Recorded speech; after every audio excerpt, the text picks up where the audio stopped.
Hi, biodiversity is essential for the proper functioning of ecosystem. But the nature of relationship between biodiversity and ecosystem function are largely debatable. There are several hypotheses which are trying to define the nature of relationship between the biodiversity and ecosystem function.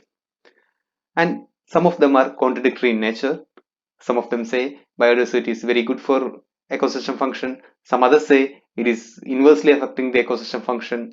Some say there is no relationship between biodiversity and ecosystem function. In order to solve or find the real, most valid hypothesis, people have conducted lab experiment as well as field experiments. In this session, I am going to talk about few such experiments which is trying to see the nature of relationship between the biodiversity and ecosystem function. The first experiment I want to say is Ektron Experiment. It was conducted by Sahit Naeem and colleagues at Silwood Park, England. The basic question they try to answer by this experiment is how biodiversity affect ecosystem function, and it is a 6 month long experiment. And in this experiment, they have used Ektron. Ektron are the environmental chambers. It actually provides controlled environmental facility for investigation of population and ecosystem process. So it's like an enclosed space where we grow these organisms. So this is the basic structure of an electron. It came in different size and shape, but one simple form of representation is here. Here you can say there is a provision for air, and we used to keep soil here for plants. They are the primary producers, and a fan for air circulation, and there will be different sensors for maintaining humidity, temperature, etc. And there is irrigation and light provision for light. The exhaust air is pumped out, and it is like a closed chamber. No other species, including bacteria, is not able to come into this experiment. And the stringency of experiment varies. In some cases they may not be that stringent. In some other cases people used to keep purely isolated conditions. And in reality ecotron look like this. You can see here is the green plants, and the other species will be growing here.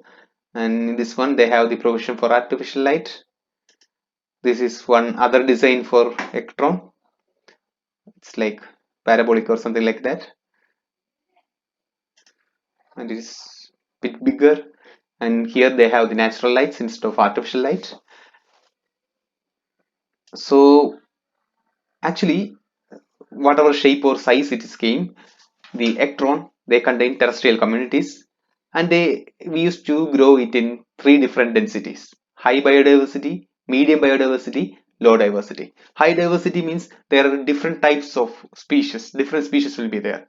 Medium amount of species. In low diversity situation, number of species will be uh, less. It is not the number of individuals, it is actually number of species. How much different types of plants are there, how much different types of like herbivorous organisms are there, or how much different types, or how many different types of decomposers are there. Things like that will change. And in the hackathon, in the particular experiment, they have maintained four trophical levels of organism. There was primary producers like annual plants, then primary consumers, insects and snails, secondary consumers, parasitoids. Parasitoids are the organism which fed on the herbivores, and there are decomposers like earthworms and soil insects. And the species were added only after the trophic level below them was established. Like first they have planted the annual plants. Once it is grown, the primary consumers were added, and once the consumers were growing to a population, the secondary consumers, parasitoids, were added. So these are added sequentially. And the experiments goes like this. These are the three different conditions: high biodiversity, low medium biodiversity, and low biodiversity. And you can see different levels. There are decomposers are there, primary producers, primary consumers, and secondary consumers. And each level they have organisms. And about these circles, The red one is in every experiment. In the low, medium, and high, you can see the red circles. The blue one present only in medium and high, and the violet one only present in high biodiversity conditions. So the diversity changes, but the thing is that the organisms present in the species present in the low biodiversity condition is also present in medium biodiversity and high diversity. The species present in medium diversity also present in high diversity. That's why it's called a subset of high biodiversity, and the low biodiversity is a subset of medium diversity conditions.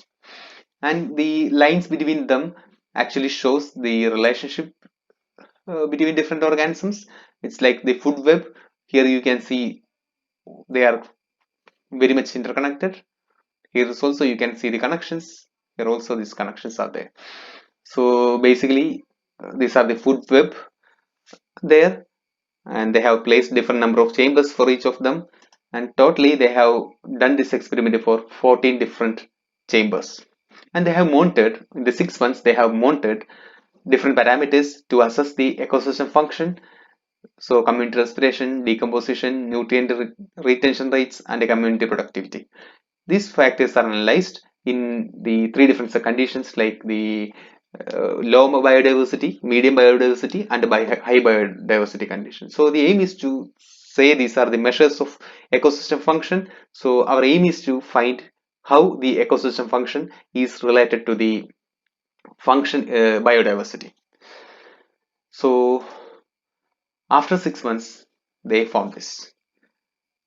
The x-axis is days, and this one is the measure of ecosystem productivity. It is expressed in percentage in vegetation cover. This more the cover, the better the productivity situation is. So in the low biodiversity condition, the productivity is low. The medium you can see here in blue color. In the violet we have the high biodiversity.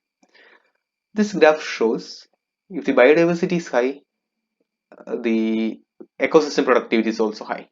If the biodiversity is low, ecosystem productivity is low. So basically says that the relationship between the biodiversity and ecosystem functioning is like they are directly proportional. If the biodiversity increases, ecosystem functioning also increases. And further, it concluded that community productivity increased as species richness is increased. The species richness is actually the measure of biodiversity, and loss of biodiversity can alter or impair the functioning of an ecosystem. So the biodiversity is low, the ecosystem may not function properly.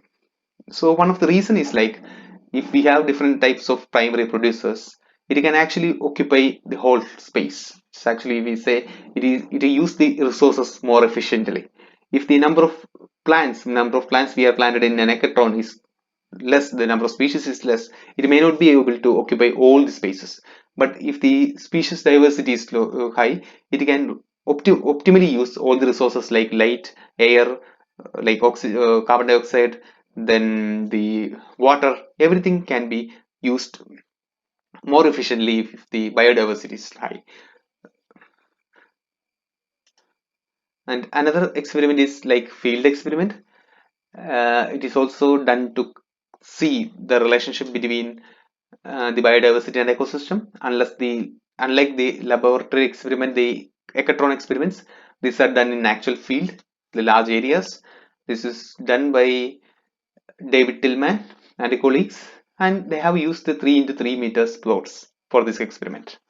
And they have what they have done. They have different species of this seeds. They have planted one species in this whole area in one experiment. In second experiment, they have planted two different seeds in 3 into 3 meter area plot.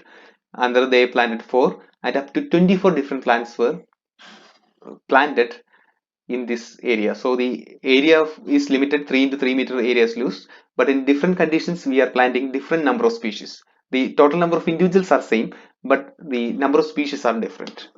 So what they have found that if they are seeding more number of species, the productivity is high, the overall ecosystem productivity is high, and it use more nutrients like nitrogen like nutrients they are using more, and less invasive plant species. Invasive plant species are, it is actually done in a field. Sometimes the other species around that may come, the herbs may come and grow in that one. If the diversity is more, the invasive plant species are less, and fungal diseases are also less. So if it is diverse, we have all these conditions. If the diversity is low, everything will be reversed. The productivity will be less, nutrient utilization will be less, invasive species may come and grow, and fungal disease is more. So what it says that it's better to have biodiversity. Biodiversity have increased the productivity along with the all other good benefits. One other conclusion from the experiment is that even though they have planted up to 24-25 seeds per plant, most of the advantages come with the first 5 to 10 species. If the species diversity goes beyond the 10, there is no linear relationship between the number of species and the diversity. So there is a limit. If 5 to 10 seeds are planted, we have all the benefits, and adding more species appears to have little impact on the ecosystem efficiency. And it actually supports the redundancy hypothesis. Like in some way, they are redundant in nature, except for the uh, keystone or important species. And some other observation also supports this redundancy hypothesis, like the productivity of temperate forests. Like the temperate forests are seen in different parts of the world, and they have more or less equal productivity or comparable productivity. But if you take the example of East Asia, the temperate forests in East Asia have about 729 different types of trees. But temperate forest in Europe has only 124 different types of species. There are huge difference in the number of species of trees. But if you take the productivity, it all come together in the same numbers. So it's good to have biodiversity, but the advantage of biodiversity and the ecosystem functionality is limited to some certain numbers. If you increase the biodiversity beyond that point, there may not be a visible ecosystem advantages. But the thing is that the other part of the argument is that if you have different more number of species, we have the backup. And as I mentioned about the insurance hypothesis, it will be more stable. The population will be, the more number of species, the stable population will be stable. In the primary productivity angle, the productivity of the different forests with 729 and 124 species will be same, but the species stability will be different, especially if an environmental disaster occurs, or the new virus emerges, or the new pest came, something like that happen. If the forest with a more number of species will be more resilient and resistant to that type of attack, and there is a essentially a backup. If one species goes, the other species will replace the function, and ecosystem will be more resilient if the number of species is high. But in the name of productivity, ecosystem productivity and the ecosystem function, we need only certain number of species. Beyond that, there is no visible changes in the productivity of ecosystem with the biodiversity. So those are the two different experiments. One was Ektron experiment, and another one was the field experiment, which basically support the idea of the redundancy hypothesis. But there are exceptions are there. Uh, but one thing is sure, there is a positive relationship between the biodiversity and ecosystem functioning. Thank you so much for watching. Thank you.